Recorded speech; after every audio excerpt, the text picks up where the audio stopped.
Good evening, welcome to Primetime News. I'm Anupama Suvarna. Now we look at the headlines. No military raid on Syria, Canada PM clarifies. Bajrang Dal attacks HJV men, Kumpala scene, bloody havoc. SDK continue as opposition leader, JDS assembly members decide. National Sports Day celebrated in Kundapur. Dalit girl Jyoti accuses MP Nanil Kumar Katil cheats.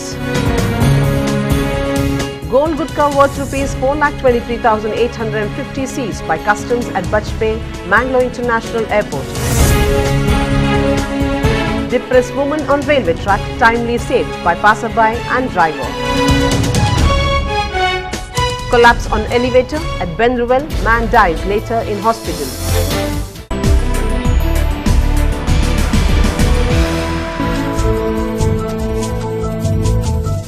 Stephen Harper, the Canadian Prime Minister, says his country has no plans for a military mission in Syria, although the government supports its allies and has been convinced of the need for forceful action against the West Asian nation.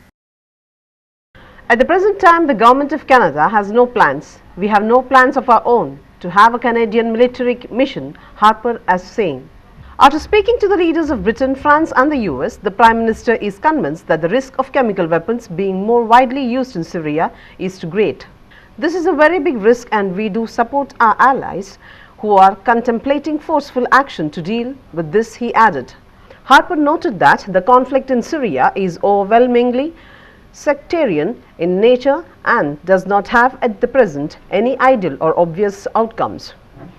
He shared US President Barack Obama's view that the recent chemical weapons attack in Syria was carried out by the government. During their telephone conversation, Harper and Obama agreed that significant use of chemical weapons merits a firm response from the international community in an effective and timely manner.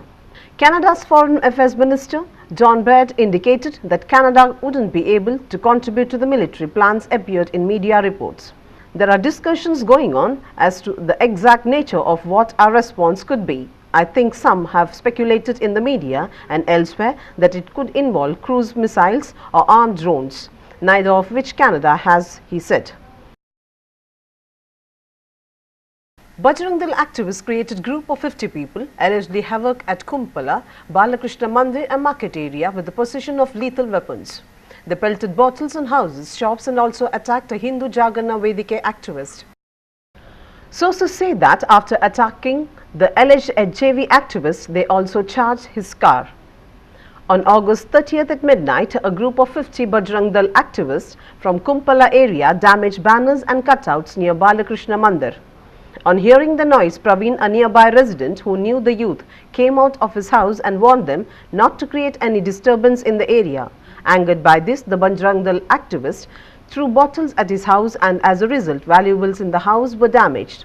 Praveen's son was also injured during the incident. Meanwhile, HJV activist Pakku alias Prakash was travelling on the same route. He intervened by Bajrang Dal and was brutally attacked. They also toppled his car and set fire, leaving the car completely damaged. Prakash, who was critically injured during the attack, went in search of help to a house nearby belonging to Manohar. The attackers again followed him and attacked a woman named Kumuda who had arrived on the scene to help. Prakash soon managed to escape from there and entered a house belonging to Yashoda Gatti. The attackers, who were still on his trial, attacked him again with soda bottles. He sustained serious injuries during this attack. As soon as locals started gathering in the area, the attackers fled from the spot. The injured were soon rushed to a Deralakatte hospital. On Wednesday, during the Masuru Kudike procession in one of the travelers belonging to HJV, two of the children dressed in tiger dance attire were slapped by Bajrang Dal members. HJV activist had a tiff with Bajrang Dal activist. Sources have stated that on Thursday, under the guidance of Bajrang Dal activists Kunta Ganesh members, Santu, Sandeep, Prashant, Shashi, Manish, Sanket, Duggu, Danraj, Ranga Ganesh, Lailu, Jairaj along with others took revenge of the fight. Karnataka Assembly members of JDS decided that H.D. Kumaraswamy should continue as their leader in the House. The son of former Prime Minister H.D. Deve Gowda had submitted the resignation from the position after the JDS was rooted out in the by-polls to 2 Lok Sabha seats in the state. The decision was taken at a day-long meeting of JDS legislature at a posh resort on Bangalore's outskirts. The meeting decided not to accept Kumaraswamy's resignation, and he will continue to lead the party in the assembly. JDS leader and member of the Legislative Council M.C. Nanayya told reporters. JDS candidates lost the August 21st by-election from Bangalore rural and Mandya Lok Sabha seats. The Congress backed both the constituencies, considered JDS bastions. Both the JDS and BJP have 40 members each in the 225-member assembly that includes 1 nominated member. But JDS is the recognized opposition party as it polled more votes than BJP in the May 5th assembly election, which brought the Congress to power with 122 seats. We'll be back after a short commercial break.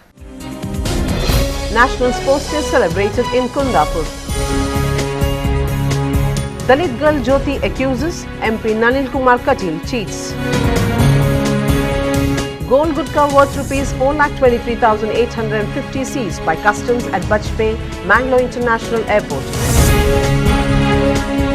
Depressed woman on railway track timely saved by passerby and driver. Collapse on elevator at Bendruwell, man dies later in hospital.